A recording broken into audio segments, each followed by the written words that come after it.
दिव्यार्भकाकृतिं शिखाबन्धत्रयोपेतं भैष्मीमध्वकरार्चितं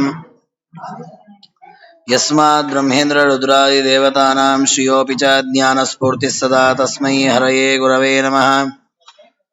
मध्वसाध्यजनाराध्य शुद्धसिद्धान्तवर्धना द्वैतिगजभेरुण्डमर्दयोद्धतपद्धतीन् अभ्रमं भङ्गरहितं अजडं विमलं सदा आनन्दतीर्थमतुलं भजे तापत्रयापहम्।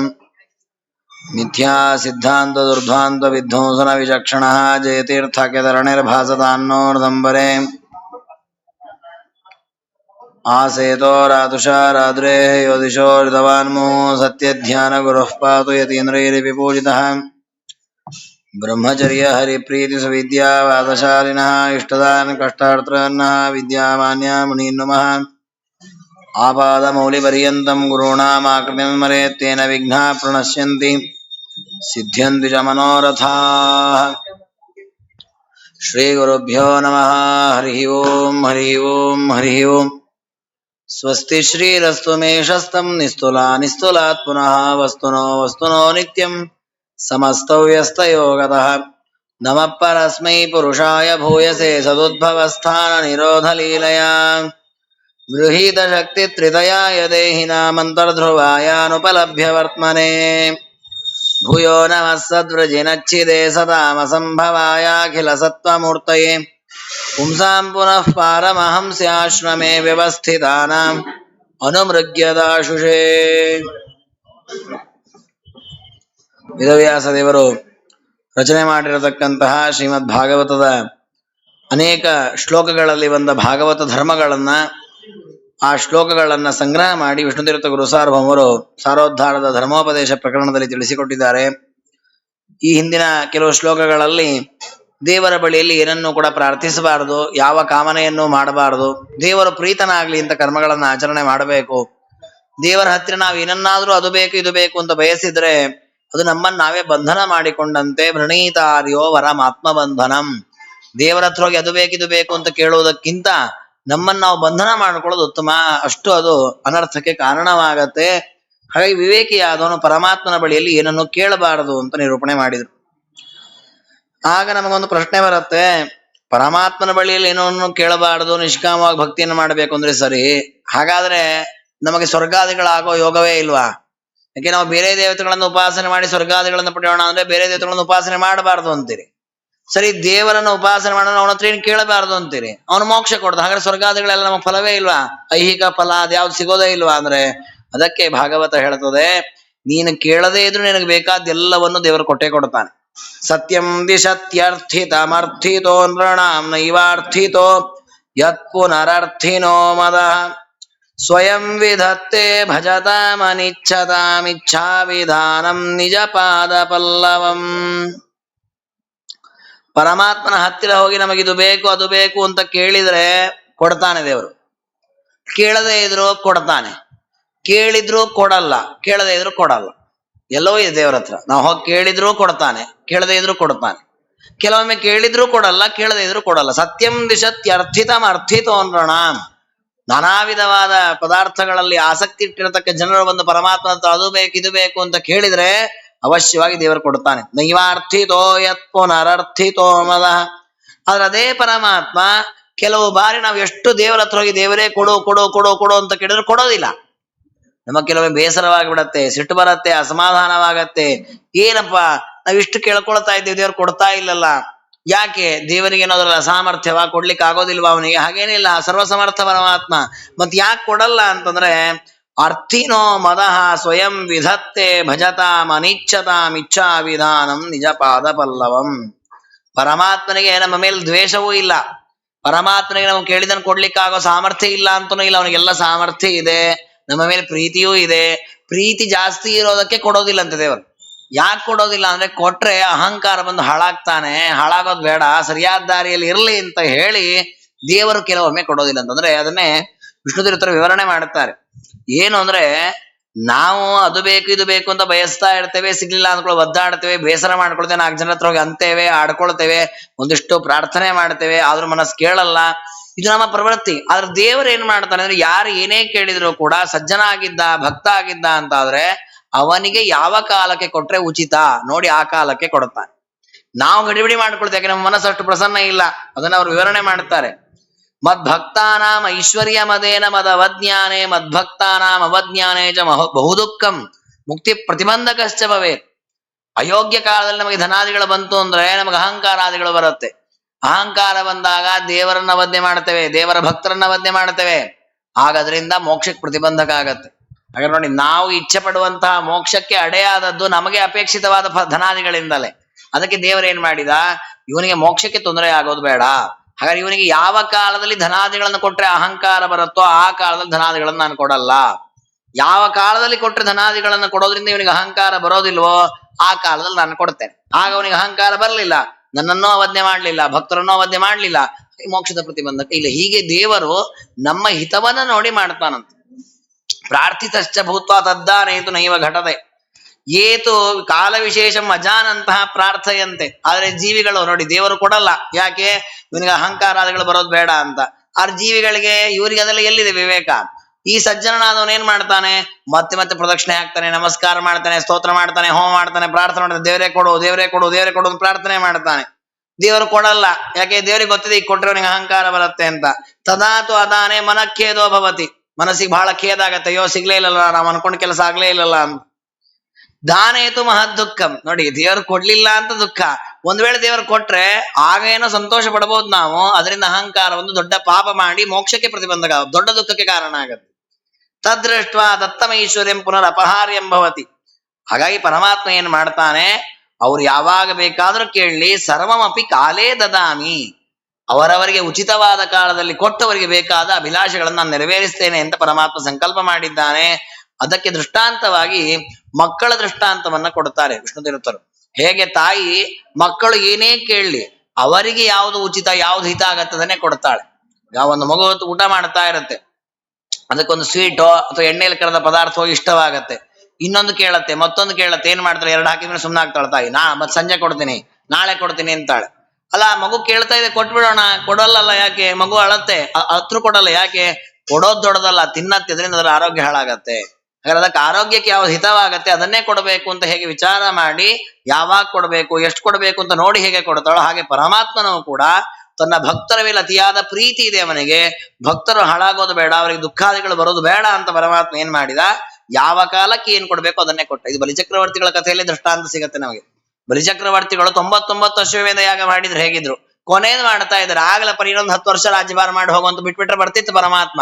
ಒಂದು ಕ್ಷಣವೂ ಆ ಪದವಿಯಲ್ಲಿ ಕೂಡ್ಲಿಕ್ಕೆ ಬಿಡ್ಲಿಲ್ಲ. ಆ 100ನೇ ಯಾಗವೇ ಪೂರ್ಣ ಆಗದಂತೆ ಮಾಡಿ ಕೆಳಗೆ ಒತ್ತಿದ. ವಸ್ತುತಃ ಮುಂದೆ ಅದೇ ಪದವಿಯಲ್ಲಿ ಕೂಡ್ತಾರೆ ಬಲಿಚಕ್ರವರ್ತಿ. ಮುಂದಿನ ಮನ್ವಂತರದಲ್ಲಿ 8ನೇ ಮನ್ವಂತರದಲ್ಲಿ ಬಲಿಚಕ್ರವರ್ತಿ ಇಂದ್ರ ಪದವಿಯಲ್ಲಿ ಕೂತ್ಕೊಳ್ತಾರೆ. ಆದ್ರೆ ಪರಮಾತ್ಮ ಈಗ ಕೊಡ್ಲಿಲ್ಲ. ಯಾಕೆ ಅಂದ್ರೆ ಆ ಕಾಲದಲ್ಲಿ ಮುಂದೆ 8ನೇ ಮನ್ವಂತರ ಬರುವಾಗ ಬಲಿಚಕ್ರವರ್ತಿ ನಿಸ್ಪೃಹನಾಗಿ ನಿಷ್ಕಾಮವಾಗಿ ಆ ಪದವಿಯಲ್ಲಿ ಕೂತು ವಿಹಿತ ಕರ್ಮ ಮಾಡುತ್ತಾರೆ. ಅದು ಈಗಲೇ ಕೊಟ್ಟಿದ್ರೆ ದೇವತೆಗಳ ಮೇಲಿನ ದ್ವೇಷದಿಂದ ಹೊರಟದ್ದೀಗ. ಹಾಗಾದ್ರೆ ಅಹಂಕಾರದ ಸಮಯ ಇದು. ಈ ಕಾಲದಲ್ಲಿ ಕೊಟ್ಟರೆ ಬಲಿಚಕ್ರವರ್ತಿ ಅಹಂಕಾರದಿಂದ ದೇವತೆಗಳಿಗೆ ಬೃಹಸ್ಪತಿಗಳಿಗೆ ಸಿಕ್ಕಾಪಟ್ಟೆ ಅವಮಾನ ಮಾಡ್ತಾರೆ. ಅದು ಮೋಕ್ಷಕ್ಕೆ ಪ್ರತಿಬಂಧಕ ಆಗತ್ತೆ. ನೋಡಿ, ಇದು ನಮಗ್ ಗೊತ್ತಿಲ್ಲ, ಅಂದ್ರೆ ದೇವರ ಕಾರುಣ್ಯ ಇದು. ನಮಗೆ ಏನು ತೊಂದರೆ ಬರಬಹುದು ಅಂತ ಮುಂದಿನದನ್ನ ಆಲೋಚನೆ ಮಾಡಿ ಪರಿಹಾರ ಮಾಡ್ತಾನಂತ ದೇವರು. ಪಂಡಿತಾಚಾರ್ಯರು ಮಧ್ವಾಚಾರ್ಯ ಸ್ತೋತ್ರ ಮಾಡುವಾಗ ಹೇಳ್ತಾರೆ, ಭವದನಭಿಮತಂ ಭೂರಿಮೇ ಭೂತಿ ಹೇತು. ಮುಖ್ಯ ಪ್ರಾಣ ದೇವರು ನಮ್ಮ ಅನಿಷ್ಟವನ್ನು ಪರಿಹಾರ ಮಾಡ್ತಾರೆ. ಯಾವುದು? ನಾವು ಹೋಗಿ ಆಚಾರ್ಯರೇ ನಮಗೆ ಈ ಅನಿಷ್ಟ ಬಂದೇ ಪರಿಹಾರ ಮಾಡಿ ಅಂತ. ಈಗ ಬಂದ ಅನಿಷ್ಟ ಅಲ್ಲ, ಭವದನಭಿಮತ, ಮುಂದೆ ನಮಗೆ ಅನಿಷ್ಟ ಬರ್ಲಿಕ್ಕಿದೆ ಅದನ್ನು ಪರಿಹಾರ ಮಾಡ್ತಾರಂತ ಅವನು ಪ್ರಾರ್ಥನೆ ಮಾಡಿದ್ರೆ. ಯಾಕೆ? ಅವರಪ್ಪ ಮತ್ತೆ ಪರಮಾತ್ಮ. ಹಾಗಾಗಿ ಅವನನ್ನು ನಾವು ಭಕ್ತಿಯಿಂದ ಪ್ರಾರ್ಥನೆ ಮಾಡ್ತಾ ಇದ್ರೆ ಯಾವ ಕಾಲಕ್ಕೆ ಏನು ಕೊಡಬೇಕು ಅದನ್ನು ಕೊಡ್ತಾನೆ. ಹಾಗಾಗಿ ನಾವು ಕೆಲವೊಮ್ಮೆ ಅಯ್ಯೋ ಮಕ್ಕಳಾಗ್ಲಿಲ್ಲ, ಅಯ್ಯೋ ಮದುವೆ ಆಗ್ಲಿಲ್ಲ, ಅಯ್ಯೋ ಮನೆ ಕಟ್ಲಿಲ್ಲ, ವಾಹನ ತಗೊಳ್ಳಿಲ್ಲ, ವ್ಯಥೆ ಪಡಬಾರ್ದು ಅಂತೇಳಿ ಪ್ರಯತ್ನ ಮಾಡದೇ ಇರಬಾರ್ದು. ಯಾಕೆ? ಅದು ಒಂದು ಜೀವನದ ವೈಭವ ಅಥವಾ ದೇವರ ಸಾಧನೆ ಕಾರ್ಯಗಳಿಗೆ ಅನುಕೂಲ ಆಗತ್ತೆ. ಪ್ರಯತ್ನ ಮಾಡೋಣ, ದೇವರು ಕೊಟ್ಟಾಗ ಕೊಡ್ಲಿ. ಯಾಕೆ? ಅದು ದೇವರ ಸಂಕಲ್ಪ, ಅದು ನಮ್ಮ ಹಿತ. ಹಾಗಾಗಿ ಆ ಒಂದು ನಿಷ್ಠೆಯಲ್ಲಿ ಇರಬೇಕು. ಇದನ್ನೇ ಭಾಗವತ ಧರ್ಮದಲ್ಲಿ ಸ್ಥೈರ್ಯ ಅಂತ ಕರೀತಾರೆ. ಸ್ಥಿರನಾಗಿರ್ಬೇಕು, ಶೂರನಾಗಿರ್ಬೇಕು. ಸ್ಥಿರ ಶೂರ ಅಂತಂದ್ರೆ ಮತ್ತೊಬ್ಬರ ಜೊತೆ ಯುದ್ಧ ಮಾಡೋದು ಅಂತ ಅರ್ಥ ಅಲ್ಲ. ಅಂದ್ರೆ ಪರಮಾತ್ಮನಲ್ಲಿ ಅಷ್ಟು ವಿಶ್ವಾಸ, ದೃಢವಾದ ವಿಶ್ವಾಸವನ್ನಿಟ್ಟು ದೇವರು ಎಲ್ಲ ಕಾಲದಲ್ಲಿ ನಮಗೆ ರಕ್ಷಣೆ ಮಾಡ್ತಾನೆ ಅನ್ನುವಂತಹ ಆ ವಿಶ್ವಾಸದಿಂದ ಪರಮಾತ್ಮನ ಪಾದಕಮಲಗಳನ್ನ ಭಜನೆ ಮಾಡಬೇಕು. ಇದಕ್ಕೆ ಒಂದು ಪರಿಪೂರ್ಣವಾಗಿ ಸಮಾಧಾನ ಸಿಗುವಂತೆ ಮತ್ತೊಂದು ದೃಷ್ಟಾಂತ ವಿಷಯವನ್ನ ನಿರೂಪಣೆ ಮಾಡುತ್ತಾರೆ. ವಿಶ್ವಸ್ಯ ಸ್ಥಿತಿಲಯೋದ್ಭವ ಹೇತುರಾದ್ಯ ಯೋಗೇಶ್ವರೈರಪಿ ದುರತ್ಯಯ ಯೋಗ ಮಾರ್ಗ ಕ್ಷೇಮಂ ವಿಧಾಸ್ಯತಿ ಸನೋ ಭಗವಾನ್ ಸ್ತ್ರಧೀಶಃ ಸ್ತ್ರಾತಾಸ್ಮದೀಯ ವಿಮರ್ಶೇನ ಕಿಯಾನಿ ಹರ್ತಃ. ನಮ್ಮನ್ನು ಯಾರು ರಕ್ಷಣೆ ಮಾಡ್ತಾರೆ, ನಮ್ಮನ್ನು ಯಾರು ಕಾಲ ಕಾಲಕ್ಕೆ ಬೇಕಾದ ವ್ಯವಸ್ಥೆಯನ್ನ ಮಾಡಿ ನಮಗೇನೋ ಆಗದಂತೆ, ತೊಂದರೆ ಇಲ್ಲದಂತೆ ಪಾರು ಮಾಡ್ತಾರೆ ಅಂತ ನಮಗೆ ಆಲೋಚನೆಗಳು ಬರುತ್ತೆ.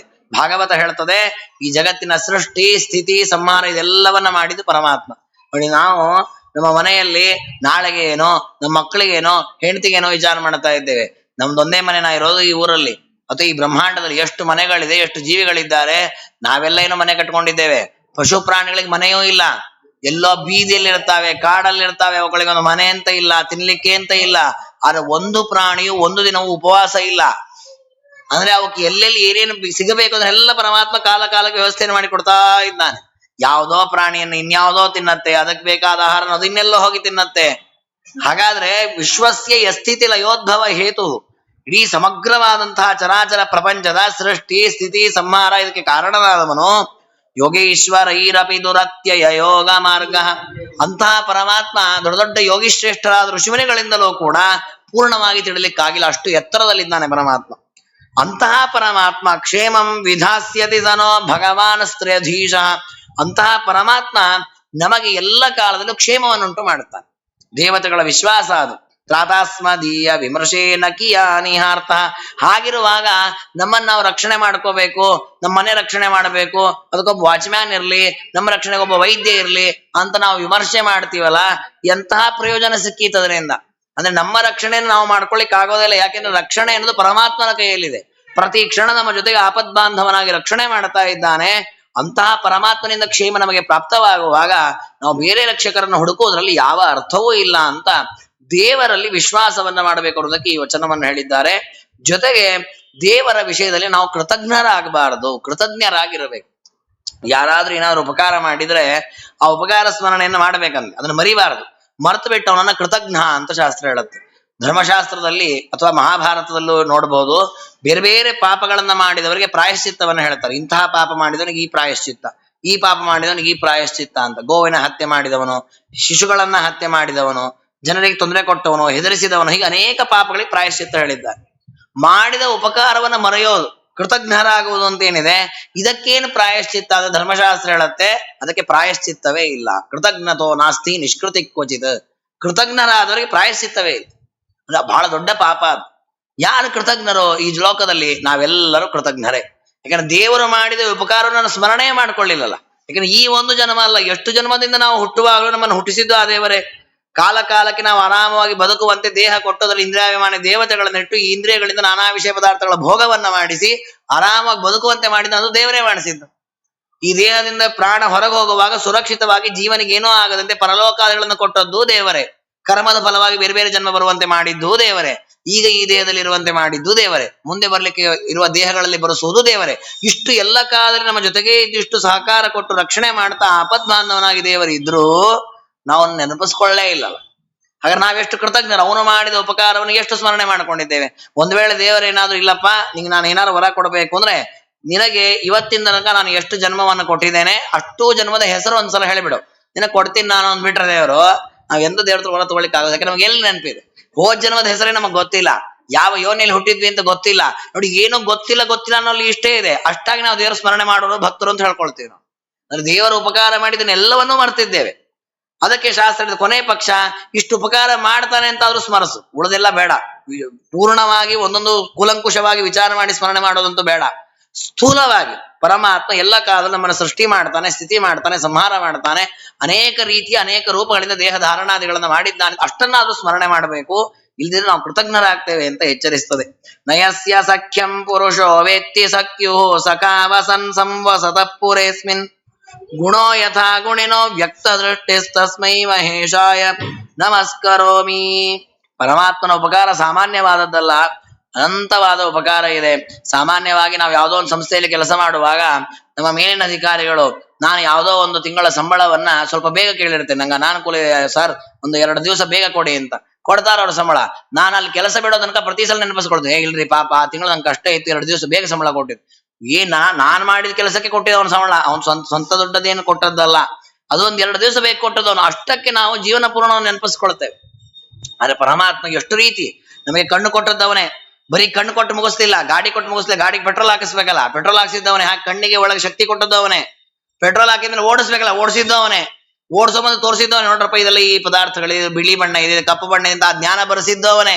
ಅದರಿಂದ ಸುಖ ಆಗುವಂತೆ ಮಾಡಿದ್ದವನೇ. ಅದ್ರಿಗೆ ಎಷ್ಟು ರೀತಿ ಉಪಕಾರ ಇದೆ. ಜ್ಞಾನಾದಿ ಸಾಧನಂ ದೇಹೇಂದ್ರಿಯಾದಿ ತತ್ವ ತತ್ತತ್ಕಾಲ ಪ್ರಾಪ್ತ ವಿಘ್ನ ವಿಶೇಷಾನ್ ಪರಿಹತ್ಯ. ಆ ಕಾರ್ಯಗಳಿಂದ ಆ ಭೋಗಗಳನ್ನ ಮಾಡುವಾಗ ಅನೇಕ ಅಡೆತಡೆಗಳು ಬರುತ್ತೆ. ಅದನ್ನು ಪರಿಹಾರ ಮಾಡಿದ್ದು ದೇವರೇ. ಸಂಕಲ್ಪಿತಂ ದತ್ವ ರಕ್ಷಣಂ ಕುರ್ವತೋ ಹರೇ ಪರಮೋಪಕಾರಿತ್ವಂ. ಎಂಥ ದೊಡ್ಡ ಉಪಕಾರ ಇದೆ ಆ ಪರಮಾತ್ಮನದ್ದು. ಅದಕ್ಕೆ ಶಾಸ್ತ್ರ ಹೇಳಿತು ಅನಿಮಿತ್ತ ಬಂಧು ಅಂತ ದೇವರನ್ನು ಚಿಂತನೆ ಮಾಡಿ. ನಯಸ್ಯ ಸಖ್ಯಂ ಪುರುಷೋ ವೇತ್ತಿ ಸಖ್ಯು. ಅವನು ಮಾಡಿದ ಆ ಮೈತ್ರ, ಅವನು ನಮಗೆ ಕೊಟ್ಟಂತಹ ಪರಮೋಪಕಾರವನ್ನು ನಾವು ಊಹೆ ಮಾಡ್ಲಿಕ್ಕೂ ಸಾಧ್ಯ, ಪೂರ್ಣವಾಗಿ ತಿಳಿಲಿಕ್ಕೆ ಸಾಧ್ಯವೇ ಇಲ್ಲ. ಯಥಾಶಕ್ತಿಯಾಗಲೂ ನಮ್ಮ ದೇವರ ದೊಡ್ಡ ಮಿತ್ರ ಅಂತ ತಿಳಿಸ್ಕೋಬೇಕು. ಅದಕ್ಕೆ ಆಚಾರ್ಯರು ತಮ್ಮ ಗ್ರಂಥಗಳಲ್ಲಿ ದೇವರನ್ನು ಎಲ್ಲ ಕಡೆ ಸ್ತೋತ್ರ ಮಾಡಿದ್ದಾರೆ. ಕೆಲವು ಕಡೆಯಲ್ಲಿ ಗ್ರಂಥದ ಕೊನೆಯಲ್ಲಿ ಉಪಸಂಹಾರ ಮಾಡುವಾಗ ಅವರು ಮಂಗಲ ಶ್ಲೋಕಗಳಲ್ಲಿ ಬರೆಯುವಾಗ ಮಮಾಭ್ಯಧಿಕ ಮಿತ್ರಾಯ ಅಂತ ಸ್ತೋತ್ರ ಮಾಡ್ತಾರೆ ದೇವರನ್ನು. ನನಗೆ ಅತ್ಯಂತ ದೊಡ್ಡ ಮಿತ್ರ ಪರಮಾತ್ಮ ಅಂತ. ಆ ಒಂದು ಭಾವ ನಮಗೆ ಬೇಕು. ಅದನ್ನೇ ಮೈತ್ರ ಅಂತ ಹೇಳುತ್ತದೆ ಶಾಸ್ತ್ರ. ಅರ್ಚನಂ ವಂದನಂ ದಾಸ್ಯಂ ಸಖ್ಯಂ. ಸಖ್ಯ ಅನ್ನುವಂತ ಒಂದು ದೊಡ್ಡ ಭಾಗವತ ಧರ್ಮ, ಅದನ್ನ ನಾವು ಅಳವಡಿಸ್ಕೊಳ್ಬೇಕು. ಸಖಾವಸನ್ ಸಂವಸತ ಪುರೇಸ್ಮಿನ್. ಎಲ್ಲಿದ್ದಾನೆ ಆ ಪರಮಾತ್ಮ ಮಿತ್ರನಾಗಿ? ಎಲ್ಲೋ ದೂರದಲ್ಲಿದ್ದು ನಮ್ಮ ರಕ್ಷಣೆ ಮಾಡ್ತಾ ಇರೋದಲ್ಲ, ಈ ಪುರೇಸ್ಮಿನ್, ಈ ದೇಹದಲ್ಲಿ ನಮ್ಮ ಜೊತೆಗೇ ಇದ್ದುಕೊಂಡು ಕಾಲ ಕಾಲಕ್ಕೆ ನಮ್ಮ ರಕ್ಷಣೆಯನ್ನ ಮಾಡ್ತಾ ಇದ್ದಾನೆ. ಗುಣೋ ಯಥಾ ಗುಣಿನೋ ವ್ಯಕ್ತ ದೃಷ್ಟಿ. ಆದ್ರೆ ಏನ್ ಮಾಡೋದು? ಜೀವನಿಗೆ ಅದರ ಅರಿವೇ ಇಲ್ಲ. ಒಬ್ಬ ರಾಜನ ಜೊತೆಗೆ ಒಬ್ಬ ಭೃತ್ಯ ಇರ್ತಾನೆ, ಸೇವೆ ಮಾಡ್ತಾ ಇರ್ತಾನೆ. ಆ ಭೃತ್ಯನಿಗೆ ಕಷ್ಟ ಬಂದಾಗ, ಸಮಸ್ಯೆ ಬಂದಾಗ ಎಲ್ಲ ರಾಜ ಅನುಕೂಲ ಮಾಡಿಕೊಟ್ಟಿರ್ತಾನೆ. ಆ ಭೃತ್ಯನಿಗೆ ಅದರ ಅರಿವೇ ಇಲ್ಲದೆ ರಾಜನ್ನೇ ತಿರಸ್ಕಾರ ಮಾಡಿದ್ರೆ ಎಷ್ಟು ಅವನು ಅಪಕೀರ್ತಿಯನ್ನು ಪಡ್ಕೊಳ್ತಾನೋ, ಹಾಗೆ ಈ ಜೀವನವು ಕೂಡ ತನ್ನ ಜೊತೆಗೆ ಮಿತ್ರನಾಗಿದ್ದು ಪ್ರತಿ ಕ್ಷಣ ಸಖನಾಗಿ ರಕ್ಷಣೆ ಮಾಡ್ತಾ ಇರುವ ಪರಮಾತ್ಮನನ್ನ ಸ್ಮರಣೆ ಮಾಡ್ಲಿಲ್ಲ, ನೆನಪಿಸ್ಕೊಳ್ಳಿಲ್ಲ ಅಂತ ಆದ್ರೆ ಇವನು ಕೂಡ ಅದೇ ರೀತಿ ಅವ್ಯಕ್ತ ದೃಷ್ಟಿ, ಸರಿಯಾದ ದೃಷ್ಟಿ ಇಲ್ಲದವನು ಅಂತ ಆಗ್ತಾನೆ. ಅಂದ್ರೆ ಪರಮಾತ್ಮ ಸ್ಪಷ್ಟವಾಗಿ ಗೋಚರ ಆಗಲ್ಲ, ಅವನು ಗೋಚರ ಆಗುವಂತೆ ನಾವು ಉಪಾಸನೆ ಮಾಡಬೇಕು. ಅಂತಹ ಮಹೇಶಾಯ ತಸ್ಮೈ ನಮಸ್ಕರೋಮಿ, ಸರ್ವೋತ್ತಮನಾದ ಆ ಪರಮಾತ್ಮನಿಗೆ ನಮಸ್ಕಾರವನ್ನ ಮಾಡ್ತೇನೆ ಅಂತ ಹೇಳ್ತಾರೆ. ಯಥಾ ಋಷಿಕೇಶ ಖಲೇನ ದೇವಕಿ ಕಂಸೇನ ರುದ್ಧಾತಿ ಚಿರಂ ಶುಚಾರ್ಪಿತ ವಿಮೋಚಿತಾಹಂಚ ಸಹಾತ್ಮಜ ವಿಭೂತೈವ ನಾಥೇನ ಮುಹುರ್ವಿಪದ್ಗಣಾತ್. ಪರಮಾತ್ಮನ ಸಖ್ಯವನ್ನು ನಾವು ಮರಿಬಾರದು, ಪರಮಾತ್ಮ ನಮಗೆ ಅನಿಮಿತ್ತ ಬಂಧು ಅನ್ನೋದನ್ನು ಮರಿಬಾರದು, ಸ್ಮರಣೆ ಮಾಡ್ತಾ ಇರಬೇಕು ಅಂತ ಹೇಳಿದ್ರು. ಅದಕ್ಕೆ ಸಂಬಂಧಪಟ್ಟಂತೆ ಮತ್ತೊಂದು ಒಳ್ಳೆಯ ಚಿಂತನೆಯನ್ನ ಕೊಡ್ತಾರೆ. ಕುಂತಿದೇವಿ ಹೇಳಿರುವಂತಹ ಮಾತು, ಯಥಾ ಋಷಿಕೇಶ ಖಲೇನ ದೇವಕಿ ಕಂಸೇನ ರುದ್ಧಾತಿ ಚರಂ ಶುಚಾರ್ಪಿತ.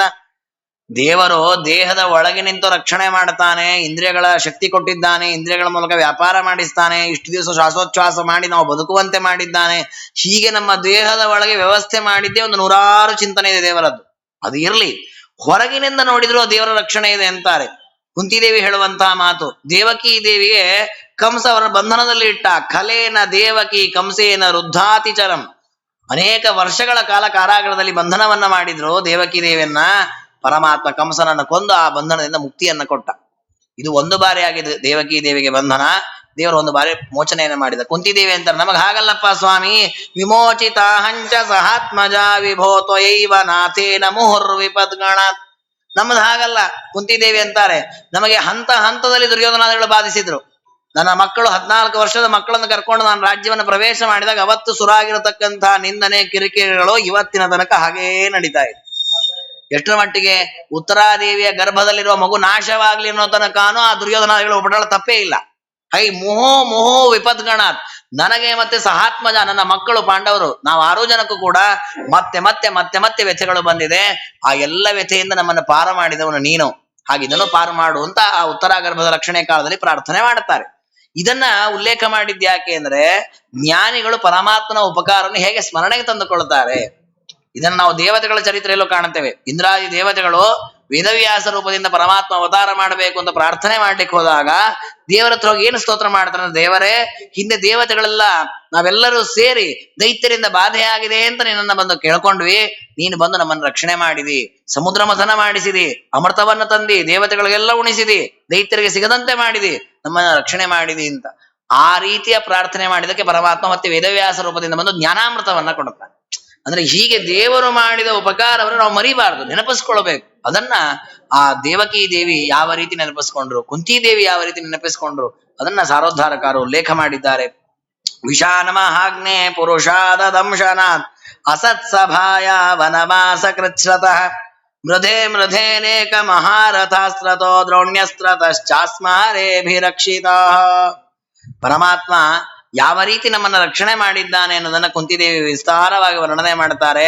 ನನ್ನ ರಕ್ಷಣೆ ಮಾಡಿದ್ದು, ನನ್ನ ಮಕ್ಕಳ ರಕ್ಷಣೆ, ನನ್ನ ಸೊಸೆಯ ರಕ್ಷಣೆ, ಮೊಮ್ಮಕ್ಕಳ ರಕ್ಷಣೆ, ಮರಿಮಕ್ಕಳ ರಕ್ಷಣೆ ಎಲ್ಲ ಪರಮಾತ್ಮನಿಂದ ಆಗಿದೆ. ಇದು ಕೇವಲ ಕುಂತಿದೇವಿ ಜೀವನದಲ್ಲಿ ಮಾತ್ರ ಅಲ್ಲ, ನಮ್ಮ ಜೀವನದಲ್ಲೂ ಹಾಗೆ. ನಮ್ಮ ರಕ್ಷಣೆ ಮಾಡುದು ಪರಮಾತ್ಮನೇ. ನಮ್ಮ ಹೆಂಡತಿ ರಕ್ಷಣೆ, ನಮ್ಮ ಅಪ್ಪನ ರಕ್ಷಣೆ, ನಮ್ಮ ಮಕ್ಕಳ ರಕ್ಷಣೆ, ಮೊಮ್ಮಕ್ಕಳ ಎಲ್ಲ ರಕ್ಷಣೆ ಮಾಡೋದು ದೇವರೇ. ಅದು ನೆನಪಿಸ್ಕೊಳ್ಳಿಕ್ಕೆ ಅನುಕೂಲವಾಗ್ಲಿ ಅಂತ ಆ ಪ್ರಸಂಗಗಳನ್ನು ಸಾರೋದ್ಧಾರಕರು ಉಲ್ಲೇಖ ಮಾಡಿದ್ದಾರೆ. ವಿಷಾನ್ ಮಹಾಗ್ನೇ ಪುರುಷಾದ ದಂಶನ. ಸಾಯಿಲ್ ನನ್ನ ಮಕ್ಕಳು ಅಂತ ಅರಗಿನ ಮನೆಯಲ್ಲಿ ಸುಡೋ ಕೆಲಸ ಮಾಡಿದ್ರು. ತಿನ್ನುವ ಪದಾರ್ಥದಲ್ಲಿ ವಿಷವನ್ನ ಹಾಕಿಕೊಟ್ರು ದುರ್ಯೋಧನಾದಿಗಳು. ಅಸತ್ಸಭಾಯ ವನವಾಸ ಕೃಚ್ಛ್ರದ.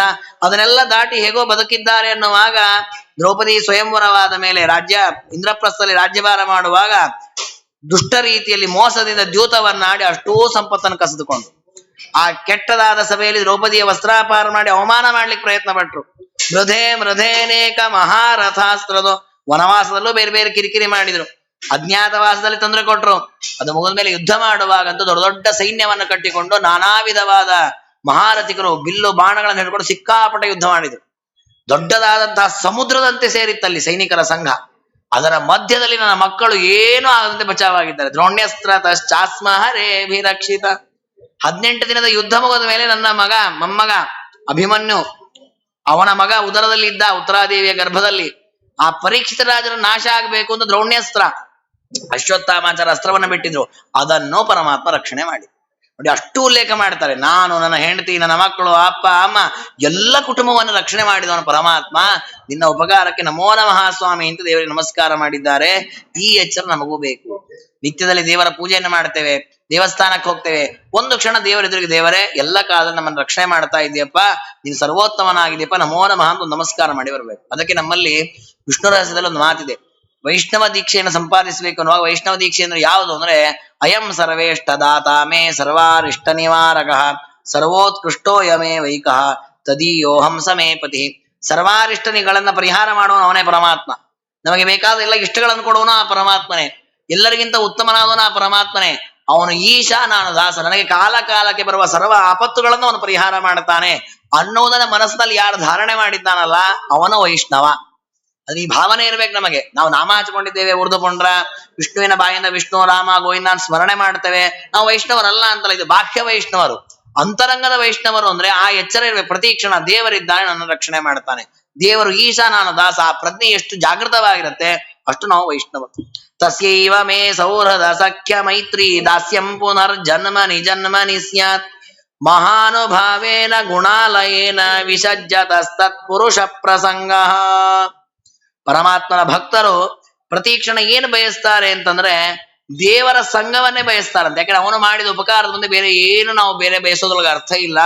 ದೇವರ ಸಂಘವನ್ನ ಬಯಸ್ಬೇಕು.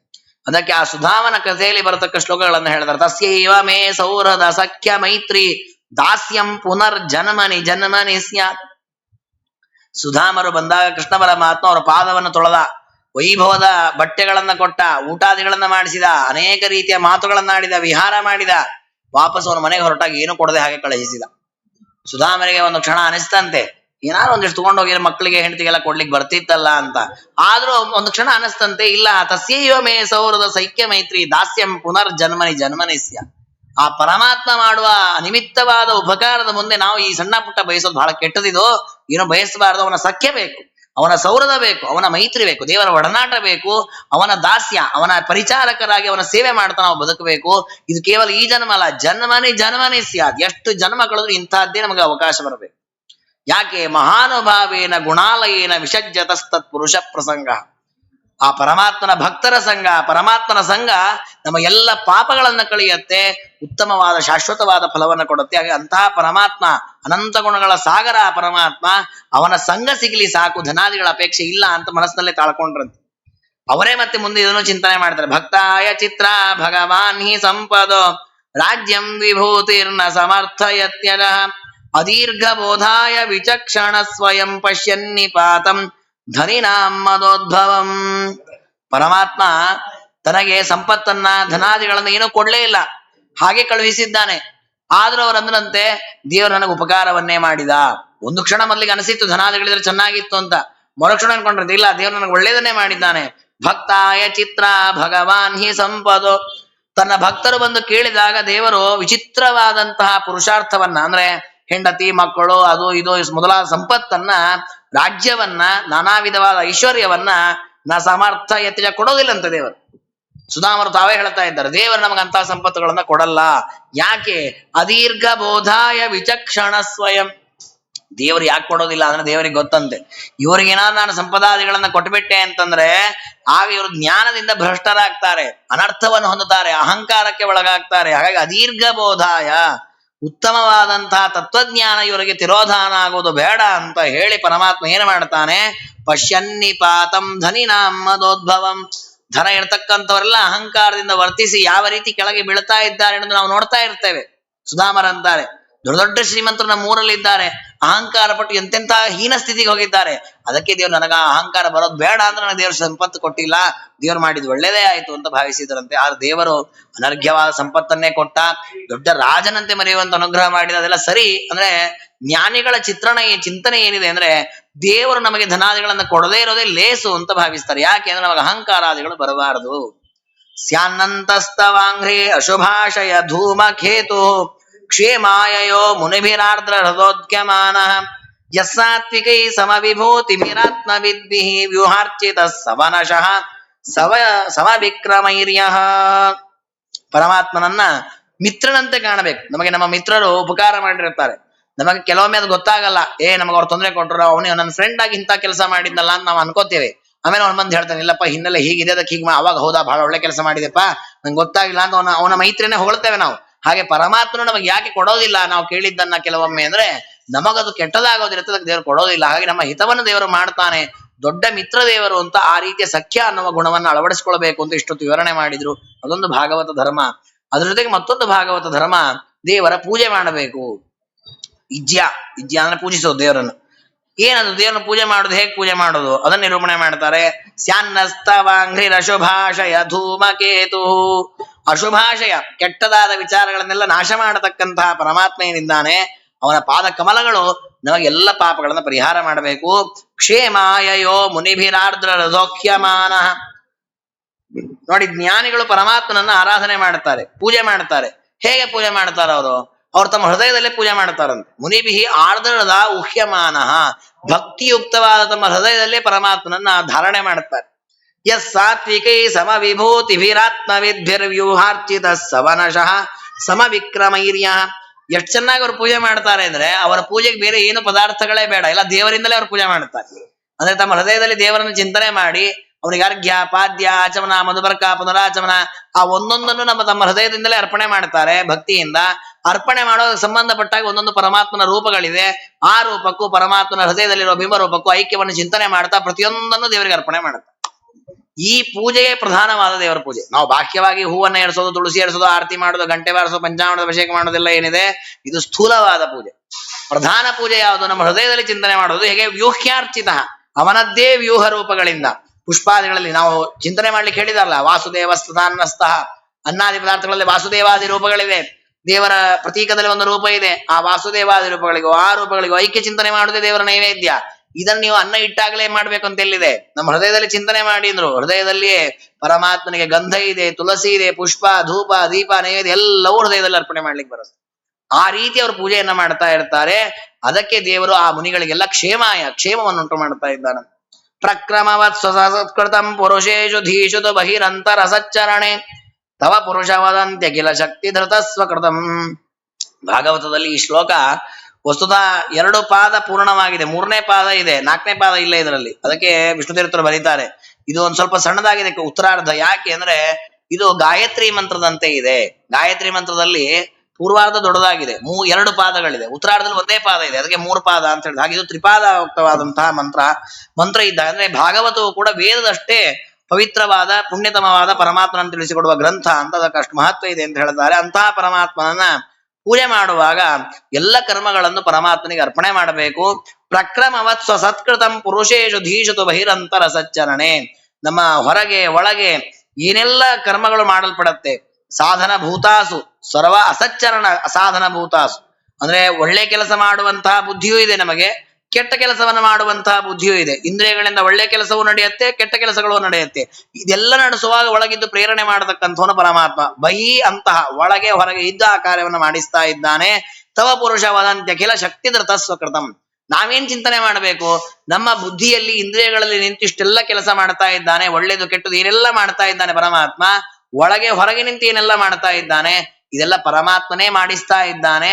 ಇಲ್ಲಿ ಆದ ಭೋಗಾದಿಗಳು ಉಪಚಾರಾದಿಗಳೆಲ್ಲವೂ ಆ ಪರಮಾತ್ಮನ ರೂಪಗಳಿಂದ ಪರಮಾತ್ಮನ ರೂಪಕ್ಕೆ ಆಗಿದೆ ಅಂತ ಸ್ವಕೃತಂ, ತಾನೇ ತನ್ನ ರೂಪಗಳಿಂದ ತನ್ನ ಭೋಗವನ್ನ ಮಾಡ್ತಾನೆ ಅಂತ ಅನುಸಂಧಾನ ತಾಳಿದ್ರೆ ಅದು ಪರಮಾತ್ಮನ ಪೂಜೆಯಾಗತ್ತೆ.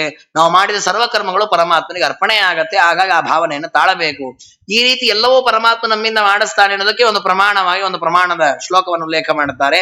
ಯೋಂತಃ ಪ್ರವಿಶ್ಯ ಮಮ ವಾಚಮಿಮಾಂ ಪ್ರಸುಪ್ತಾಂ ಸಂಜೀವಯತ್ಯಖಿಲ ಶಕ್ತಿಧರ ಸ್ವಧಾಮ್ನ ಅನ್ಯಾಂಶ್ಚ ಹಸ್ತಚರಣ ಶ್ರವಣತ್ವಗಾದೀನ್ ಪ್ರಾಣಾನ್ನಮೋ ಭಗವತೆ ಪುರುಷಾಯ ತುಭ್ಯಂ. ಹಿಂದಿನ ಶ್ಲೋಕದಲ್ಲಿ ಹೇಳಿದ್ರು ಎಲ್ಲವನ್ನೂ ಕೂಡ ಪರಮಾತ್ಮ ನಮ್ಮಲ್ಲಿ ನಿಂತು ಮಾಡಿಸ್ತಾ ಇದ್ದಾನೆ ಅಂತ. ಅದಕ್ಕೆ ನಿದರ್ಶನ ಧ್ರುವರಾಜರು ತಪಸ್ಸನ್ನ ಮಾಡಿದ್ರು, ದೇವರ ಎದುರಿಗೆ ಕಣ್ಣು ಬಿಟ್ಟು ನೋಡ್ತಾ ಇದ್ದಾರೆ. ಎಂಥ ಸುಂದರವಾದ ರೂಪ, ಸ್ತೋತ್ರ ಮಾಡಬೇಕು ಅಂತಂತಾರೆ, ಬಾಯಿಂದ ಮಾತೇ ಬರ್ತಾ ಇಲ್ಲ. ಅದಕ್ಕೆ ದೇವರು ಶಂಖವನ್ನ ಸ್ಪರ್ಶ ಮಾಡಿಸಿದ, ಬಾಯಿಂದ ಸುರಾಯ್ತು. ಆವಾಗ ಬಂದ ಶ್ಲೋಕವೇ ಇದು, ಯೋಂತ ಪ್ರವಿಶ್ಯ ಮಮ ವಾಚಮಿಮಾಂ ಪ್ರಸುಪ್ತಾಂ. ದೇವರೇ, ನನ್ನ ಬಾಯಿಯಲ್ಲಿರುವಂತಹ ದೇವತೆಗಳು ಕೆಲಸ ಮಾಡ್ಲಿಲ್ಲ, ನನ್ನ ಇಂದ್ರಿಯವೂ ಕೆಲಸ ಮಾಡಲಿಲ್ಲ, ಎಲ್ಲವೂ ಮಲಗಿತ್ತು, ಅದನ್ನು ಎಬ್ಬಿಸಿ ಕೆಲಸ ಮಾಡಿಸಿದ್ದು ನೀನು. ಯೋಂತ ಪ್ರವಿಶ್ಯ, ಆ ಬಾಯಿಯ ಒಳಗೆ ಹೋಗಿ ಅದನ್ನ ಪ್ರವೇಶ ಮಾಡಿ ಅದರ ಒಳಗಿರತಕ್ಕಂತಹ ಶಕ್ತಿಯನ್ನು ಉದ್ಬೋಧ ಮಾಡಿ ಮಾತು ಬರುವಂತೆ ಮಾಡಿದ್ದೀಯಾ. ಸಂಜೀವಯತ್ಯಖಿಲ ಶಕ್ತಿ ಧರ ಸ್ವಧಾಮ್ನ. ಪರಮಾತ್ಮ ನಮ್ಮ ದೇಹದಲ್ಲಿ ನೆಲೆಸಿ ಎಲ್ಲ ಇಂದ್ರಿಯಗಳಿಗೂ ಶಕ್ತಿಯನ್ನು ಕೊಡ್ತಾ ಇರೋದು ಆ ಪರಮಾತ್ಮ. ಅನ್ಯಾಶ್ಚ ಹಸ್ತಚರಣ ಶ್ರವಣತ್ವಗಾದೀನ್. ಬರೀ ಬಾಯಿ ಮಾತ್ರ ಅಲ್ಲ, ಕಾಲಿರ್ಬೋದು, ಕೈ ಇರ್ಬೋದು, ಕಿವಿ ಇರ್ಬೋದು, ಪ್ರತಿಯೊಂದು ಇಂದ್ರಿಯ ಕೆಲಸ ಮಾಡ್ತಾ ಇದೆ ಅಂದ್ರೆ ದೇವರ ಪ್ರೇರಣೆಯನ್ನ ಮಾಡ್ತಾ ಇದೆ. ಹಾಗಾಗಿ ಅಂತಹ ಎಲ್ಲ ಇಂದ್ರಿಯಗಳ ಪ್ರೇರಕನಾದ ಪರಮಾತ್ಮನೇ ನಮೋ ನಮಃ ಭಗವತೆ ತುಭ್ಯಂ ಪುರುಷಾಯ ನಮೋ ನಮಃ ಅಂತ ನಮಸ್ಕಾರವನ್ನ ಮಾಡಿದ್ದಾರೆ. ನೋಡಿ, ಇದು ಒಂದು ಆ ಪರಮಾತ್ಮನ ಪೂಜೆ. ಅಂದ್ರೆ ಎಲ್ಲ ಇಂದ್ರಿಯಗಳ ಒಳಗೆ ನಿಂತು ಪರಮಾತ್ಮ ಮಾಡಿಸ್ತಾ ಇದ್ದಾನೆ ಅಂತ ತಿಳಿದು ಅಂತಹ ಪರಮಾತ್ಮನಿಗೆ ಪ್ರಣಾಮವನ್ನು ಸಲ್ಲಿಸುವಂತಹದ್ದು. ಅದನ್ನು ನಾವು ಅಭ್ಯಾಸ ಮಾಡಿಕೊಳ್ಬೇಕು. ದೇಹೇಂದ್ರಿಯ ಪ್ರಾಣ ಮನೋಧಿಯೋಮಿ ಯದಂಶ ವಿದ್ಧ ಪ್ರಚರಂತಿ ಕರ್ಮಸು ನೈವಾನ್ಯದ ಲೋಹಮಿವ ಪ್ರತಪ್ತಂ ಸ್ಥಾನೇಶು ತದ್ರಷ್ಟುಪದೇಶಮೇಮಿ. ದೇಹೇಂದ್ರಿಯ ಪ್ರಾಣ ಮನೋಧಿಯೋಮಿ ಯದಂಶ ವಿದ್ಧಾಹ.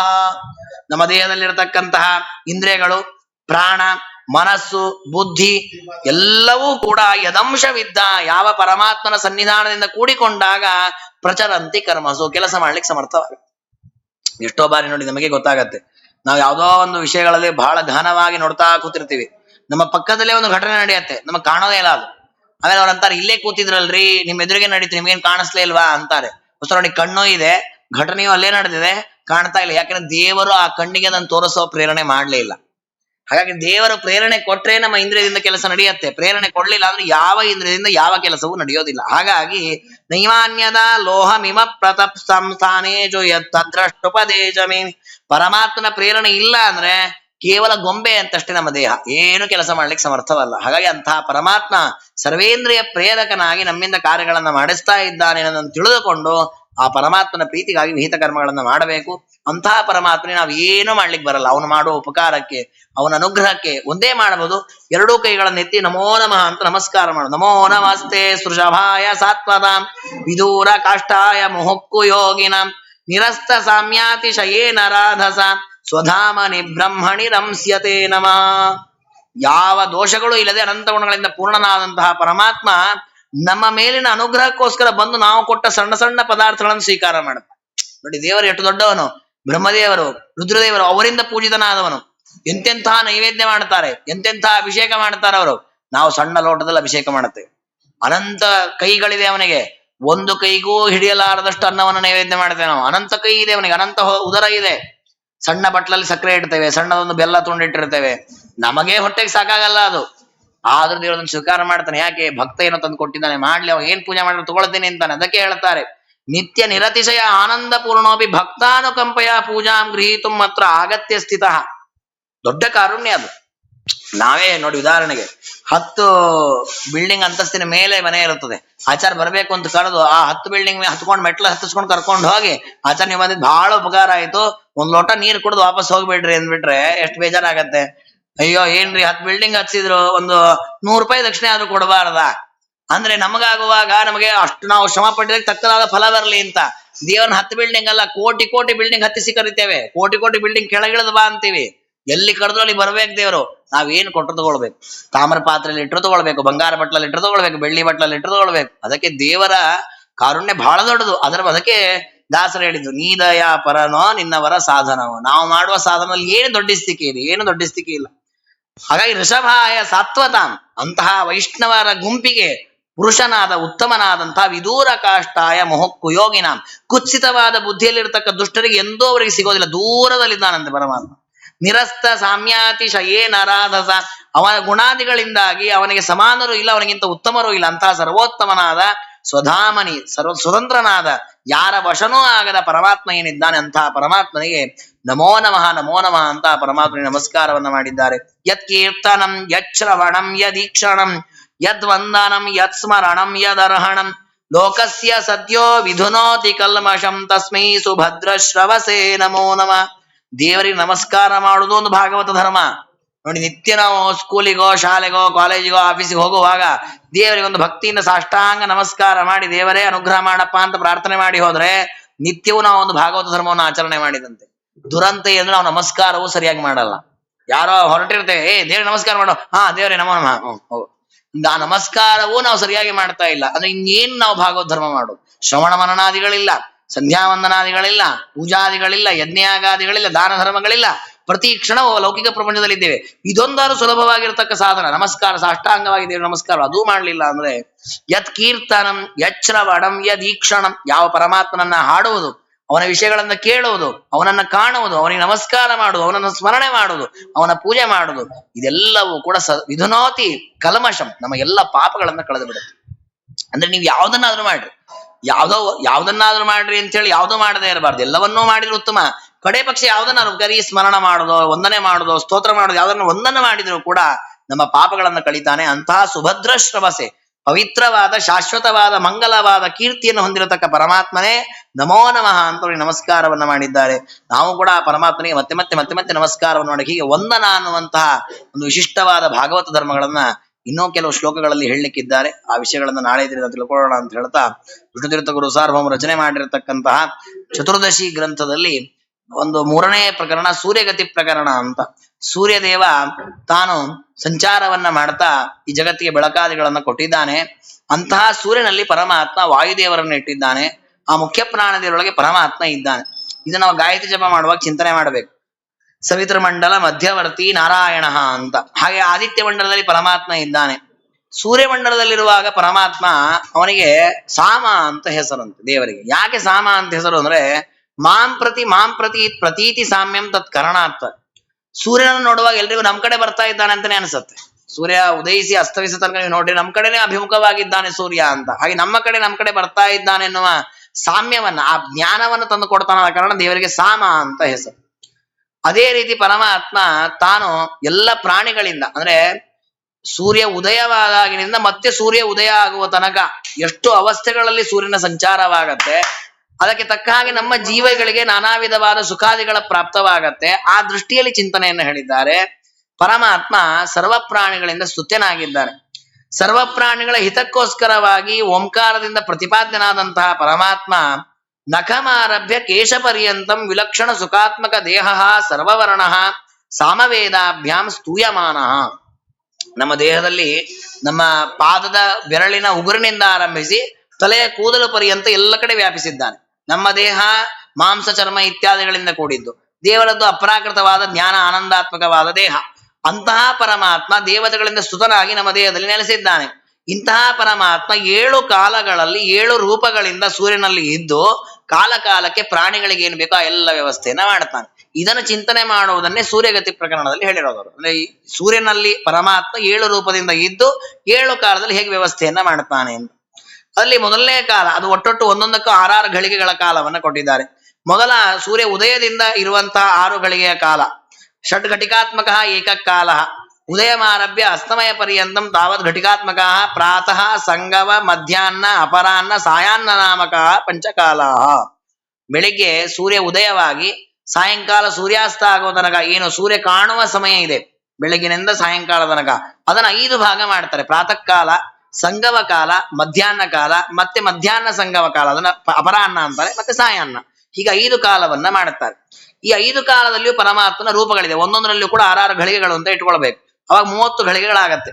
ತಥಾ ಹಿಂಕಾರಾದಿ ಸಪ್ತ ಸಾಮ ಪ್ರತಿಪಾದ್ಯಾನಿ ಪ್ರದ್ಯುಮ್ನಾದಿ ರೂಪಾಣಿ. ಆ 7 ಕಾಲದಲ್ಲಿ ಪ್ರಾತಃ ಕಾಲ, ಸಂಗಮ ಕಾಲ, ಮಧ್ಯಾಹ್ನ ಕಾಲ, ಮತ್ತೆ ಸಂಗಮ, ಅದನ್ನೇ ಅಪರಾಹ್ನ ಅಂತಾರೆ, ಆಮೇಲೆ ಸಾಯಾಹ್ನ. ಈ ಒಂದೊಂದು ಕಾಲದಲ್ಲಿಯೂ ಕೂಡ ಪರಮಾತ್ಮನದ ಒಂದೊಂದು ರೂಪ. ಆ ರೂಪಗಳು ಸಾಮವೇದದ ಮಂತ್ರಗಳಿಂದ ಪ್ರತಿಪಾದ್ಯವಾದ ರೂಪ. ಅದರಲ್ಲಿ ಮೊದಲನೇ ಕಾಲದಲ್ಲಿ ಪರಮಾತ್ಮ ಸೃಷ್ಟಿಯನ್ನ ಮಾಡ್ತಾನೆ ಹಿಂಕಾರ ರೂಪದಿಂದ. ಹಿಂಕಾರ ಸಾಮ ಭಕ್ತಿ ಪ್ರತಿಪಾದ್ಯ. ಅಲ್ಲಿ ಹಿಂಕಾರ ಅಂತ ಒಂದು ಸಾಮದ ಪ್ರಭೇದ ಇದೆ. ಅದರಿಂದ ಪರಮಾತ್ಮನ ಪ್ರತಿಪಾದ್ಯವಾದ ರೂಪ ಅದು. ಶ್ಯಾಮ ಬಣ್ಣದ ರೂಪ, ಪ್ರದ್ಯುಮ್ನ ಅನ್ನುವ ರೂಪ ಅದು ದೇವರದ್ದು. ಅದಕ್ಕೆ ಹಿಂಕಾರ ಅಂತಾನು ಕರೀತಾರೆ. ಇದು ಸೂರ್ಯ ಉದಯ ಆಗುವಾಗ ಸೂರ್ಯನಲ್ಲಿರತಕ್ಕ ರೂಪ. ಅಲ್ಲಿದ್ದು ಪರಮಾತ್ಮ ಜೀವಿಗಳಿಗೆಲ್ಲ ಆಧಾರನಾಗಿರ್ತಾನಂತೆ. ಇದನ್ನ ನಾವು ಸೂರ್ಯೋದಯದ ಕಾಲದಲ್ಲಿ ನಾವು ಚಿಂತನೆ ಮಾಡಬೇಕು ಪ್ರತಿನಿತ್ಯದಲ್ಲಿ. ಅದಾದ ಮೇಲೆ ಇರುವಂತಹದ್ದು ಸೂರ್ಯನ ಉದಯಾನಂತರದಲ್ಲಿ ಬರತಕ್ಕಂತಹದ್ದು ಪ್ರಾತಃ ಕಾಲ ಆದ್ಮೇಲೆ ಸಂಗಮ ಕಾಲ. ಆಗ ಪ್ರಸ್ತಾವ ಅಂತ ಪರಮಾತ್ಮನ ರೂಪ. ಯಾಕೆ ಅಂದ್ರೆ ಪರಮಾತ್ಮನದ್ದು ಪ್ರಥಮ ಅವತಾರವಾದ್ರಿಂದ ಅವನಿಗೆ ಪ್ರಸ್ತಾವ ಅಂತ ಹೆಸರಂತೆ. ಪ್ರಸ್ತಾವ ಅಂತ ಒಂದು ಸಾಮವೇದದ ಪ್ರಭೇದ ಇದೆ, ಅದರಿಂದ ಪ್ರತಿಪಾದ್ಯನಾಗಿದ್ದಾನೆ. ಆದ್ರೆ ಅದರ ರೂಪ ನಿಜವಾಗಿ ವಾಸುದೇವ ರೂಪಕ್ಕೆ ಆ ಪ್ರಸ್ತಾವ ಅಂತ ಹೆಸರು ಬಂದದ್ದು. ವಾಸುದೇವ ಅಂತ ರೂಪ. ಅವನು ಸೂರ್ಯನಲ್ಲಿ ಇದ್ದು ಏನ್ ಮಾಡ್ತಾನೆ, ಮನುಷ್ಯರಿಗೆ ಆಶ್ರಯ. ಮೊದಲಿಗಿರುವಂತಹದ್ದು ಪಶುಗಳಿಗೆ ಆಶ್ರಯವಾದ ರೂಪ ಪ್ರದ್ಯುಮ್ನ ಅಂತ ಹಿಂಕಾರ ಸಾಮವೇದ ಪ್ರತಿಪಾದ್ಯವಾದ ರೂಪ. ಇದು 2ನೇ ಕಾಲ, ಸಂಗಮ ಕಾಲದಲ್ಲಿರುವ ಪರಮಾತ್ಮನ ರೂಪ ವಾಸುದೇವ ಅನ್ನುವ ರೂಪ. ಈ ರೂಪ ಮನುಷ್ಯರಿಗೆ ಆಶ್ರಯವಾಗಿರುವಂತಹ ರೂಪ. ಇದಕ್ಕೆ ಪ್ರಸ್ತಾವ ಅಂತ ಇನ್ನೊಂದು ಹೆಸರು. ಅದಾದ ಮೇಲೆ ಇರುವಂತಹ ಕಾಲದಲ್ಲಿ ಕಲ್ಯಾದಿ ಹೇತುತ್ವಾದ ಆದಿತ್ಯ ನಾಮ ಆದಿತ್ಯ ಅಂತ ದೇವರ ಹೆಸರು. ವರಾಹ ಅಂತ ದೇವರ ರೂಪಕ್ಕೆ ಆದಿತ್ಯ ಅಂತ ಹೆಸರು. ಅದು ಸಾಮವೇದದ ಆದಿತ್ಯ ಅನ್ನುವ ಭಾಗದಿಂದ ಪ್ರತಿಪಾದ್ಯವಾದದ್ದು. ಇದು ಸರ್ವಾಶ್ರಯೋಪಿ, ಎಲ್ಲರಿಗೂ ಆಶ್ರಯನೇ. ವಿಶೇಷವಾಗಿ ಪಕ್ಷಿಗಳಿಗೆ ಆಶ್ರಯವಾಗಿದೆ ಎಂದು ತಿಳ್ಕೊಳ್ಬೇಕಂದ್ರೆ ವರಾಹ ರೂಪವನ್ನು ಚಿಂತನೆ ಮಾಡಬೇಕು. ಆಕಾಶೆ ಅನಾಧಾರ ದೇಶೆ ಸ್ವಶರೀರಮ್ಮಾದಾಯ ಹೇತುತಃ ಚರತಿ. ಆಕಾಶದಲ್ಲಿ ಅವುಗಳಿಗೆ ಒಂದು ನೆಲೆ ನಿಲ್ಲಿಕ್ಕೆ ಅಂತ ಜಾಗ ಇಲ್ಲ, ಅಂತಲ್ಲಿಯೂ ಆ ಪಕ್ಷಿಗಳಿಗೆ ಆಧಾರನಾಗಿ ಪರಮಾತ್ಮ ಇದ್ದಾನೆ ಅಂತ ಇದನ್ನು ಚಿಂತನೆ ಮಾಡಬೇಕು. ಅದಾದ್ಮೇಲೆ ಮಧ್ಯಾಹ್ನ ಕಾಲದಲ್ಲಿ ಪ್ರಣವದ ಮಂತ್ರಗಳಿಂದ ಉದ್ಗೀಯಮಾನನಾಗಿದ್ದಕ್ಕೋಸ್ಕರವಾಗಿ ದೇವರಿಗೆ ಉದ್ಗೀತ ಅಂತ ಹೆಸರು. ಉದ್ಗೀತ ಅನ್ನುವ ಸಾಮ ಭಕ್ತಿಯಿಂದ ಪ್ರತಿಪಾದ್ಯನಾಗಿದ್ದಾನೆ. ನಾರಾಯಣ ಅನ್ನುವ ರೂಪ, ಅವನಿಗೆ ಉದ್ಗೀತ ಅಂತ ಹೆಸರು. ಆ ರೂಪದಿಂದ ದೇವತೆಗಳನ್ನ ಪರಮಾತ್ಮ ರಕ್ಷಣೆ ಮಾಡ್ತಾನೆ ಎಂದು ಚಿಂತನೆ ಮಾಡಬೇಕು. ಅವನನ್ನು ಉಪಾಸನೆ ದೇವತೆಗಳು ಮಾಡ್ತಾರೆ, ನಾವು ಹಾಗೆ ಚಿಂತನೆ ಮಾಡ್ಬೇಕು. ಹಾಗೆ ದೇವತೆಗಳು ಶ್ರೇಷ್ಠರಾಗಿದ್ದಾರೆ. ಆಮೇಲೆ ಅಪರಾಹ್ನ ಕಾಲದಲ್ಲಿ ಜಗದ್ಧರತಿ ಇತಿ ಸ್ವಂ ಪ್ರತಿಯ ಏಕೀಕರಣಾಯ ಸಮೂರ್ತಿಂ ಹರತಿ ಇತಿ ಪ್ರತಿಹಾರ ನಾಮ. ದೇವರು ಈ ಜಗತ್ತಿಗೆ ಕಾಲಕ್ಕೆ ವ್ಯವಸ್ಥೆ ಮಾಡ್ಲಿಕ್ಕೆ ಅನೇಕ ರೂಪ ತೆಗೆದುಕೊಳ್ತಾನೆ. ಕಾರ್ಯ ಮುಗಿದ್ಮೇಲೆ ಮತ್ತೆ ಆ ರೂಪಗಳನ್ನು ತನ್ನ ಹತ್ರ ಏಕೀಕಾರ ಮಾಡ್ಕೊಂಡು ಒಂದೇ ರೂಪದಿಂದ ನೆಲೆಸ್ತಾನೆ ಪ್ರಳಯಾದಿ ಕಾಲದಲ್ಲಿ. ಅದಕ್ಕೆ ದೇವರಿಗೆ ಪ್ರತಿಹಾರ ಅಂತ ಹೆಸರು. ಪ್ರತಿ ಕೆಲಸಕ್ಕೆ ನಾನಾ ರೂಪಗಳನ್ನು ತೆಗೆದುಕೊಂಡು ಆ ರೂಪಗಳನ್ನು ತನ್ನ ಹತ್ರ ಏಕೀಕಾರ ಮಾಡಿಕೊಳ್ತಾನೆ. ಅದಕ್ಕೆ ದೇವರಿಗೆ ಪ್ರತಿಹಾರ ಅಂತ ಹೆಸರು. ಪ್ರತಿಹಾರ ಅಂತ ಒಂದು ಸಾಮವೇದದ ಒಂದು ಭಾಗ ಇದೆ, ಅದರಿಂದ ಪ್ರತಿಪಾದ್ಯನಾಗಿದೆ. ಅದು ಅನಿರುದ್ಧ ರೂಪ. ಈ ರೂಪದಿಂದ ಪರಮಾತ್ಮ ಏನು ಮಾಡ್ತಾನೆ, ಅಪರಾಹ್ನ ಕಾಲದಲ್ಲಿ ಇರ್ತಾನೆ ಸೂರ್ಯನಲ್ಲಿ. ಆ ರೂಪದಿಂದ ಗರ್ಭಗಳಿಗೆ ಆಶ್ರಯನಾಗಿದ್ದಾನೆ. ಹುಟ್ಟುವ ಮಕ್ಕಳ ಗರ್ಭಗಳಿಗೆ ಪರಮಾತ್ಮ ಆಶ್ರಯನಾಗಿದ್ದಾನೆ. ಅತಯೇವ ಮಾತೃದರೆಯ ಪ್ರವಿಷ್ಟಾನಾಂ ಅನ್ನಾದೀನಾಂ ಜೀರ್ಯಮಾಣತೆ. ದೇವರ ಅನಿರುದ್ಧ ರೂಪದ ಸನ್ನಿಧಾನ ಇರೋದರಿಂದಾಗಿ ತಾಯಿಯ ಉದರದಲ್ಲಿ ತಿಂದ ಪದಾರ್ಥ ಎಲ್ಲವೂ ಜೀರ್ಣವಾದ್ರೂ ಗರ್ಭ ಏನೂ ಆಗದಂತೆ ಪರಮಾತ್ಮ ಉಳಿಸ್ತಾನೆ. ಅದು ಅನಿರುದ್ಧ, ತಡೆಯನ್ನ ಮಾಡುತ್ತೆ. ಎಲ್ಲ ವಿರೋಧಗಳನ್ನು ತಡೆ ಮಾಡುವಂತಹ ರೂಪ, ಅಭಿವೃದ್ಧಿ ಉಂಟಾಗುವಂತೆ ಮಾಡ್ತಾನೆ. ಅದಾದ್ಮೇಲೆ ಇರೋದು ಸಾಯಂಕಾಲ. ಆ ಸಾಯಂಕಾಲದಲ್ಲಿ ಪರಮಾತ್ಮನದ್ದು ಒಂದು ರೂಪ ಇದೆ. ಯಾವುದದು ಅಂತಂದ್ರೆ ಉಪದ್ರವ ಅಂತ ಹೆಸರಿನ ರೂಪ. ಲೋಕದಲ್ಲಿ ಉಪದ್ರವನ ಕಿರಿಕಿರಿ ಮಾಡೋನು, ದೇವರು ಉಪದ್ರವನ ಕಿರಿಕಿರಿ ಮಾಡೋನು ಅಂತಲ್ಲ. ಮತ್ತೇನು ಅಂದ್ರೆ ಉಪದ್ರವ ಕರ್ತೃತ್ವ. ಯಾರಿಗೆ? ದುಷ್ಟಾನ. ದುಷ್ಟರಿಗೆ ಉಪದ್ರವ ಮಾಡೋದಕ್ಕೆ ದೇವರಿಗೆ ಉಪದ್ರವ ಅಂತ ಹೆಸರಂತ. ಗಣಪತಿಗೆ ವಿಘ್ನ ಅಂತ ಹೆಸರು. ವಿಘ್ನ ಅಂತನೂ ಹೆಸರು, ವಿಘ್ನಹರ್ತ ಅಂತನೂ ಹೆಸರು. ವಿಘ್ನ ಅಂತ ಯಾಕೆ ಹೆಸರು? ದುಷ್ಟರಿಗೆ ವಿಘ್ನ ಕೊಡ್ತಾನೆ ಅಂತ. ಹಾಗೆ ದೇವರು ದುಷ್ಟರಿಗೆ ಉಪದ್ರವ ಉಂಟು ಮಾಡೋದಕ್ಕೆ ದೇವರಿಗೆ ಉಪದ್ರವ ಅಂತ ಹೆಸರು. ಆ ಒಂದು ಸಾಮವೇದ ಭಾಗದಿಂದ ಪ್ರತಿಪಾದ್ಯನಾಗಿದ್ದಾನೆ. ಅನಂತ ಸೂರ್ಯರಂತೆ ಕಾಂತಿ ಇದೆ. ನರಸಿಂಹ ಅನ್ನೋದು ದೇವರ ಆ ರೂಪ. ಇದು ಮೃಗಗಳಿಗೆ ಆಶ್ರಯವಾಗಿದ್ದಾನೆ. ಅರಣ್ಯದಲ್ಲಿ ಯಾವೆಲ್ಲ ಪ್ರಾಣಿಗಳಿದೆ ಅವು ಯಾವ ಭಯಲದೆ ಯಾಕೆ ಬದುಕ್ತಾವೆ ಅಂದ್ರೆ ನರಸಿಂಹ ರೂಪದಿಂದ ಅವುಗಳಲ್ಲಿ ಇರೋದಕ್ಕೆ ಅವುಗಳ ನಿರ್ಭೀತಿಯಿಂದ ಅಲ್ಲ ಬದುಕಲಿಕ್ಕೆ ಆಗತ್ತೆ ಅಂತ. ಹೀಗೆ ನರಸಿಂಹ ದೇವರ ರೂಪವನ್ನು ಆ ಕಾಲದಲ್ಲಿ ನಾವು ಚಿಂತನೆ ಮಾಡಬೇಕು. ಹೀಗೆ ಸೂರ್ಯ ಉದಯ ಆಗಿ ಸೂರ್ಯ ಅಸ್ತ ಆಗುವ ಪರ್ಯಂತ ಇರುವ ಕಾಲದಲ್ಲಿ ದೇವರು ಈ ರೀತಿ 7 ಕಾಲಗಳು ಅಂದ್ರೆ ಮಧ್ಯದಲ್ಲಿ ಸೂರ್ಯ ಉದಯ ಆಗಿ ಅಸ್ತ ಆಗೋ ತನಕ 5 ಕಾಲ, ಅದಕ್ಕಿಂತ ಹಿಂದೆ ಇರೋದು ಪೂರ್ವರಾತ್ರ ಅಪರರಾತ್ರ ಅಂತ 2 ಕಾಲ. ಒಟ್ಟು 7 ಕಾಲಗಳಲ್ಲಿ 7 ರೂಪಗಳಿಂದ 7 ಸಾಮವೇದದಿಂದ ಪ್ರತಿಪಾದ್ಯನಾಗಿ ಪರಮಾತ್ಮ ಕಾಲಕ್ಕೆ ಎಲ್ಲ ವಿಧ ಜೀವಿಗಳು, ಪಕ್ಷಿಗಳಿರ್ಬೋದು, ಪಶುಗಳಿರ್ಬೋದು, ಮನುಷ್ಯರಿರ್ಬೋದು, ಪ್ರಾಣಿಗಳಿರ್ಬೋದು, ಗರ್ಭದಲ್ಲಿರುವವರಾಗಿರ್ಬೋದು, ಗರ್ಭದ ಹೊರಗೆ ಬಂದವರಾಗಿರ್ಬೋದು, ದೇವತೆಗಳಿರ್ಬೋದು, ಪಿತೃಗಳಿರ್ಬೋದು, ಎಲ್ಲರನ್ನು ರಕ್ಷಣೆ ಮಾಡುತ್ತಾನೆ ಅಂತ ಚಿಂತನೆ ಮಾಡಿದ್ರೆ ಆ ದಿನದ ಪೂರ್ಣವಾದ ಸತ್ಕರ್ಮಗಳನ್ನ ಮಾಡಿದ ಫಲವನ್ನು ಪಡೆದುಕೊಳ್ತಾನೆ. ಹಾಗಾಗಿ ಪರಮಾತ್ಮನನ್ನು ಈ ರೀತಿ ಪ್ರತಿನಿತ್ಯ ಸೂರ್ಯೋದಯ ಆಗಿ ಸೂರ್ಯ ಅಸ್ತ ಆಗೋ ತನಕ ದೇವರು ಮಾಡುವ ಈ ರೂಪವನ್ನು ಚಿಂತನೆ ಮಾಡಬೇಕು. ಇದನ್ನೇ ಸೂರ್ಯಗತಿ ಪ್ರಕರಣ ಅಂತ ತಿಳಿಸಿದ್ದಾರೆ. ಈ ರೀತಿ ಎಲ್ಲ ಕಾಲದಲ್ಲೂ ಎಲ್ಲ ರೀತಿಯಲ್ಲಿ ರಕ್ಷಣೆ ಮಾಡೋದಕ್ಕೆ ದೇವರಿಗೆ ಸಾಮ ಅಂತ ಹೆಸರಿದೆ. ಅಂದ್ರೆ ಹೊಸ ಸಾಮವೇದ 7 ಭಾಗದಿಂದಲೂ ಪ್ರತಿಪಾದ್ಯ ಆಗ್ಲಿಕ್ಕೆ 7 ರೂಪ, ಸಮಷ್ಟಿಯಾಗಿ ಅಷ್ಟೂ ರೂಪದಿಂದ ಕೂಡಿಕೊಂಡು ಒಂದು ರೂಪ, ಅದು ಸಾಮ ಅಂತ. ವ್ಯೂಹವಾಗಿ 7 ರೂಪ. ಈ ರೀತಿ ಪರಮಾತ್ಮನನ್ನು ಚಿಂತನೆ ಮಾಡಬೇಕು ಅಂತ ಈ ಪ್ರಕರಣದಲ್ಲಿ ತಿಳಿಸಿದ್ದಾರೆ. ಮುಂದೆ ಆಯುರ್ಯಜ್ಞ ಪ್ರಕರಣ ಅಂತ, ಇದು ಹಿಂದೆ ಬಂದಿದೆ ಒಂದು ಸಲ, ಅದನ್ನೇ ಇನ್ನೊಂದ್ಸಲ ವಿಶದವಾಗಿ ತಿಳಿಸಿದ್ದಾರೆ. ಏನು ಅಂದ್ರೆ, ನಮ್ಮದು 100 ವರ್ಷ ಆಯುಷ್ಯವನ್ನ 3 ಭಾಗ ಮಾಡುತ್ತಾರೆ. ಪ್ರಾತಃಸವನ, ಮಾಧ್ಯಂದಿನ ಸವನ, ಸಾಯಂ ಸವನ ಅಂತ. ಪ್ರಾತಃಸವನ ಅನ್ನೋದು 24 ವರ್ಷ, ಮಾಧ್ಯಂದಿನ ಸವನ ಅಂದ್ರೆ ಆಮೇಲೆ 44 ವರ್ಷ, ಆಮೇಲೆ 48 ವರ್ಷ ಸಾಯಂ ಸವನ ಅಂತ. ಆ 3 ಸವನಕ್ಕೆ ವಸು, ರುದ್ರ, ಆದಿತ್ಯ ಅನ್ನೋ ದೇವತೆಗಳು.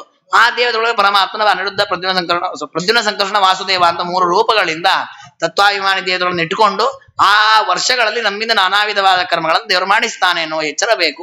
ಇದು ಆ ಹೊತ್ತಲ್ಲಿ ಇರದೇ ಇದ್ರು ಕೂಡ ಯಾವಾಗ ಆ ಜ್ಞಾನ ಬರುತ್ತೆ ಆಗ ಈ ಸವನಗಳಲ್ಲಿ ಪರಮಾತ್ಮ ಈ ರೂಪದಿಂದ ಈ ಕರ್ಮಗಳನ್ನ ಮಾಡಿಸಿದ್ದಾನೆ, ಅದೆಲ್ಲವೂ ದೇವರ ಪೂಜಾ ಆಗಲಿ ಅಂತ ಅರ್ಪಣೆ ಮಾಡಬೇಕು. ಆಗ ಪರಮಾತ್ಮನ ಭಕ್ತರು ಎಲ್ಲ ಜನ್ಮಗಳಲ್ಲಿ ಮಾಡಿದ್ದು ಕೂಡ ಪರಮಾತ್ಮನ ಪೂಜೆಯಾಗತ್ತೆ ಅಂತ ಹಿಂದೆ ಒಂದು ಬಾರಿ ಹೇಳಿದ್ದನ್ನೇ ಮತ್ತೊಮ್ಮೆ ಸ್ವಲ್ಪ ವಿಶದವಾಗಿ ತಿಳಿಸಿಕೊಟ್ಟಿದ್ದಾರೆ. ಇದು ಆಯುರ್ಯಜ್ಞ ಪ್ರಕರಣದಲ್ಲಿ ಬಂದಿದೆ. ಅದಾದ್ಮೇಲೆ ಮುಂದೆ ವೇದಾಧ್ಯಯನ ಪ್ರಕರಣ ಅಂತ ಇದೆ, ಅದನ್ನ ನಾಳೆ ದಿನ ತಿಳ್ಕೊಳ್ಳೋಣ ಅಂತ ಹೇಳ್ತಾ ಇವತ್ತಿನ ಈ ಚಿಂತನೆಯನ್ನ ಗುರುಗಳ ಅಂತರ್ಯಾಮಿ ಮಧ್ವಪದಿ ಗೋಪಾಲಕೃಷ್ಣನ ಪಾದಾರವಿಂದಗಳಲ್ಲಿ ಸಮರ್ಪಣೆ ಮಾಡೋಣ. ಸರ್ವಗುಣ ಸಂಪೂರ್ಣ ಸರ್ವದೋಷ ವಿವರ್ಜಿತ ಪ್ರಿಯತಾಂ ಪ್ರೀತ ಏವಾಲಂ ವಿಷ್ಣುರಮೇ ಪರಮಸ್ವತ್. ಶ್ರೀ ಕೃಷ್ಣಾರ್ಪಣಮಸ್ತು.